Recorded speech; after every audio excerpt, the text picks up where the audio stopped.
সাংবাদিক ইউনিয়ন বগুড়ার পক্ষ থেকে বার্ষিক সাধারণ সভা বগুড়ার স্থানীয় একটি হোটেলে অনুষ্ঠিত হয়।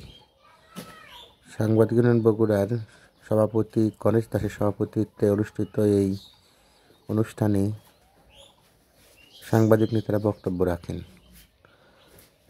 সাংবাদিক ইউনিয়ন বগুড়ার সাধারণ সম্পাদক আবু সাইদের সঞ্চালনায় অনুষ্ঠিত এই বার্ষিক সাধারণ সভায় সাংবাদিক নেতৃবৃন্দ বক্তব্য রাখেন। পরে ইফতার মাহফিলের মধ্য দিয়ে অনুষ্ঠানটি শেষ হয়। এতে সাংবাদিক ইউনিয়নের নেতৃবৃন্দ সমসাময়িক বিষয় নিয়ে আলোচনা করেন। সাংবাদিক ইউনিয়ন বগুড়ার সদস্যবৃন্দ এই অনুষ্ঠানে অংশগ্রহণ করেন। অত্যন্ত সুন্দর এবং মনোমুগ্ধকর একটি অনুষ্ঠান অনুষ্ঠিত হয়। পরে ইফতার মাহফিলের মধ্য দিয়ে অনুষ্ঠানটি সমাপ্তি ঘটে।